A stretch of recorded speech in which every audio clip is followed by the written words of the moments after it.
Hello and welcome to the very first episode of Playing Dead, a new online show built to discuss Telltale's upcoming game, The Walking Dead. I'm AJ Locasio, and in this episode we'll be discussing exactly what it is that this game is, what it isn't, and why as fans of The Walking Dead, Telltale hopes that you're going to love it. To get an inside scoop on all this, I'll be talking to lead designers Jake Rodkin and Sean Vanneman. We're also going to find out what exactly the development team considers to be their favorite moment in the comic books, right here on Playing Dead.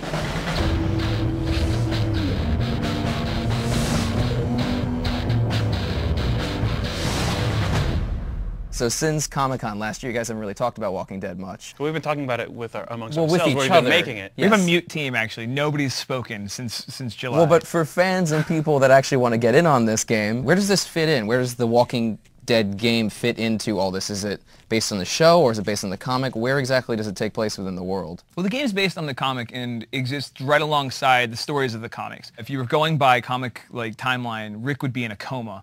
And episode 1 takes place with a new set of characters all right around the greater Atlanta area experiencing this apocalypse from a different perspective than Rick.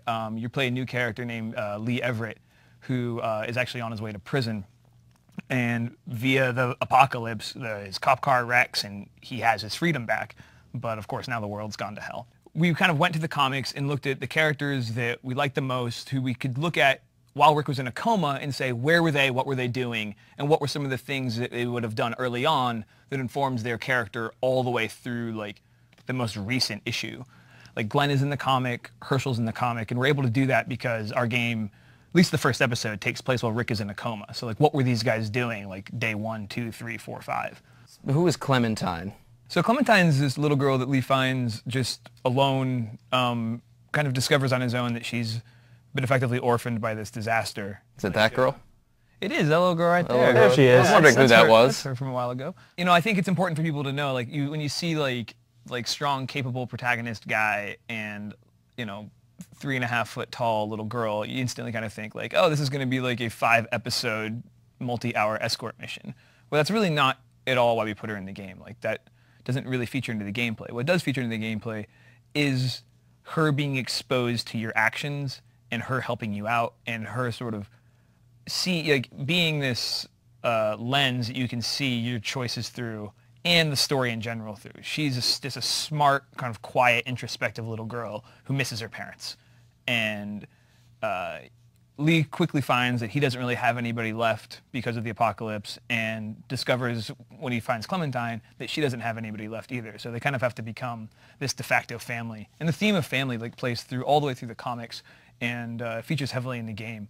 So if, let's say, you're a fan of just the AMC show, would you be able to enjoy the game as a separate thing? Does it connect with both the comic and the show? In the game, we're taking the comic book as canon when it comes down to the details, but I think that The Walking Dead is The Walking Dead. It's always the same themes apply to both things. The same sort of general state of the world is present in both the comic and the TV show, and obviously if you know who Rick is and who Glenn is and who Herschel is, they're in the game as well as in the comic as well as the TV show. So has Kirkman actually been, I know obviously he's involved in the making of the show and anything else Walking Dead related, probably that board game.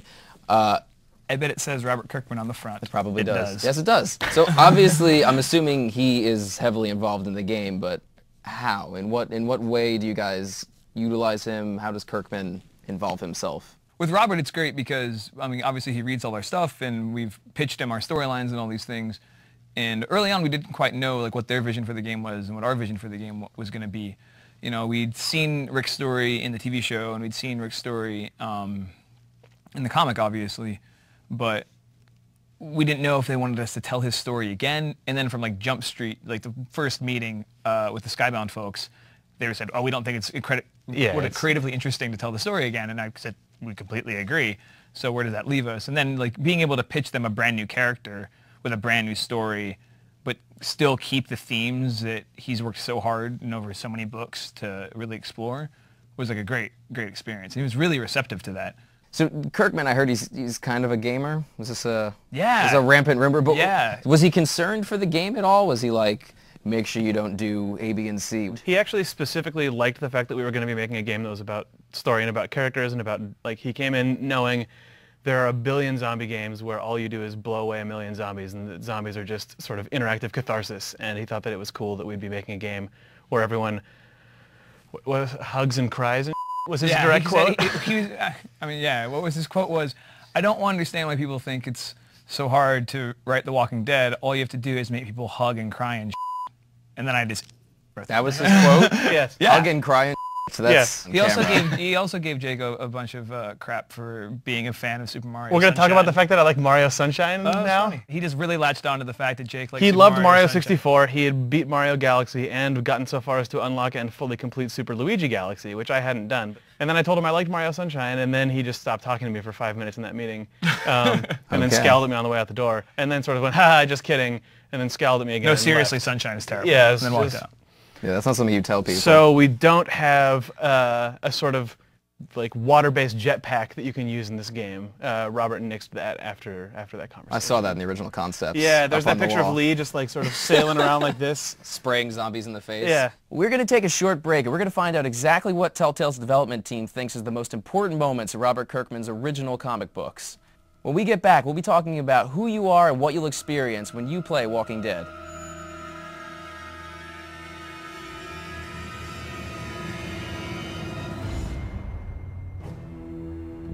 My favorite moment of The Walking Dead is the famous speech that Rick gives off. Yeah, definitely. Just like, we are the Walking Dead. He just basically comes to the realization that, oh crap, we're not actually safe. Like every single moment we spend isn't us surviving, it's just basically prolonging death, hence why The Walking Dead.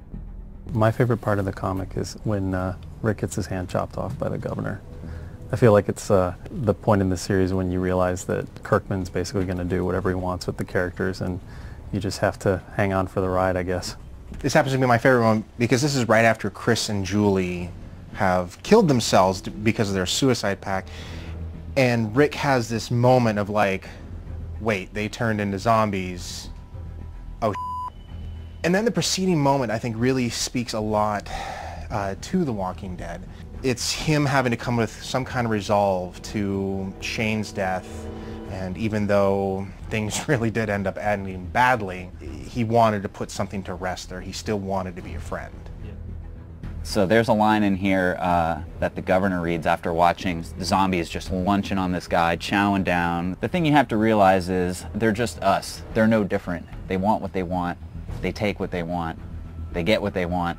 And after they get what they want, they're only satisfied for the briefest period of time, then they go back to wanting more. And it's always a social commentary. It's about humanity and the true nature of humanity. And that's a big part of what Walking Dead is to me. It's not just zombies shambling around. It's Kirkman and it's the writers telling you something about the human condition.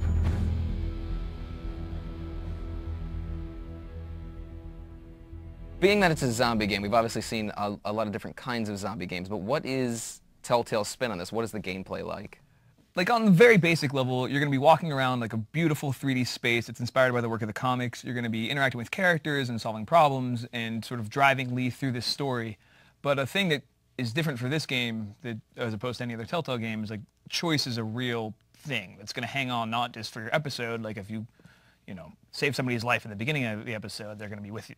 They're going to be with you at the end. But also then even in subsequent episodes. Yeah, and those choices are going to carry with you month to month. And we think that's something that's really cool, especially in a world that's so morally ambiguous, like we were just saying. Most zombie games are really about this, like, the fantasy of the apocalypse. Like, you are this, like, unkillable survival machine that shoots anything that comes near you, and they're all sort of, like, nameless, faceless, just the horde, you know? This basically. Yeah, yes. That's really, like, it's kind of antithetical to what, like, a zombie movie is, which is never about the fantasy of the apocalypse, about the horror of the apocalypse. And, like, when you don't have an endless supply of ammo, and the zombies that are in front of you aren't nameless and faceless, and are, like, your brother, and are your friend, and are, like, the guy who worked in the store across the street. Everything you're doing is because you're trying to move Lee through this narrative, and you're trying to, like, delve deeper into, like, what's motivating these people to survive, or like where are they going next. And It's not a headshot game. It's not a game where you're like you're mowing down zombies. it would be inaccurate with the books if you killed a bunch of zombies on day one. What's really important for us is that you really feel every zombie, that the impact of having to end this thing's life. And we want to present a lot of this stuff in a way that you as a player, even as someone who's maybe played other zombie games or seen a zombie movie, the fact that you have to go through these actions with such specificity with this, this particular zombie, we actually want people who are desensitized to be surprised to discover that they're not actually. So the game has a really unique look, which we'll talk about in later episodes, but what exactly inspired what you guys have arrived at? Where did the look come from? The comic book has a pretty bold, specific look that everyone who reads the book seems to respond to. It's got that really heavy graphic style, lots of darks, lots of really thick line work. It feels really hand-drawn. It also lets them really get into the sort of gross stuff that happens in there in a way that is really affecting. Charlie Adler's work isn't too clean, and that's something that really informed the art style. Like, yeah. All of his work is like really organic feeling, and like you'll see a stray line here or there, but like we sat down with art director Derek Sakai early on and said, like, wouldn't it be cool if we just took the principles of like 2D art and just said, to heck with it, we're just going to put it right into the 3D art and see what it looks like. So Telltale's known for their sort of like their episodic downloadable games. That's how these are distributed. What does that mean for Walking Dead? How are we going to obtain the game once it's out? Oh, using the internet. With the internet? Our games come out episodically, which is cool both technically and from a storytelling perspective. Like, it's great because you can go get a nice digestible piece of content from either you can be able to get the game on Steam, Xbox Live Arcade, the PSN store, telltalegames.com/store. App Store. The App Store, the iOS App Store. Pay a small amount of money and get a big piece of content and then stick with it over the course of months, which is really great. And as like from a creative side, it's really awesome to tell a long-form story because you can't do that anywhere else. Like, you could try to do that with a retail product and you would just give up a decade of your life because you would make 3 sequels and finally have your long-form story. And then you'd also have like an 11-year-old kid who you never talk to. But like here you can tell a long-form story in like, over the course of 5 months and really get to know the characters. And that's something that appealed to me. It's cool to be on the development side and watch all the people who are playing through it the same way that you play through a TV show, which is an experience you don't really get with a solid game experience because everyone sits down with those, plows through them, and then talks about the entire game, whereas with us, we get to actually, have people play this one chunk and then wonder what the hell's happening next for a couple weeks and getting super excited about whatever the heck is going on next month. So how long do each of these episodes last exactly? With The Walking Dead, we're looking at a playtime of around 2 hours per episode. Because the stories are so in the details, like, you finish it. You sit down and it's like, it doesn't put up a lot of barriers to saying like, oh no, you're gonna have to really like grind through this to see the end. We want you to finish it because we want you to be talking about the story and waiting for the next one. So thank you, Sean. Thank you, Jake, for talking to us today, and we look forward to seeing more stuff about The Walking Dead. Can't wait. It's awesome.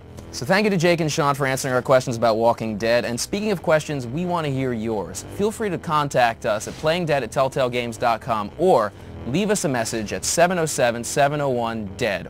On the next episode of Playing Dead, we'll be talking to Gary Whitta, who you might know better as the screenwriter of the Book of Eli, and we'll be discussing choice, tales of horror, and zombies. We'll be talking to Gary about how exactly he's working on expanding the world of Walking Dead. If you sign up for news and alerts on the official website, you'll be first to know when the next episode of Playing Dead comes out. That's all the time we have today on Playing Dead, and we look forward to seeing you next time, on Playing Dead.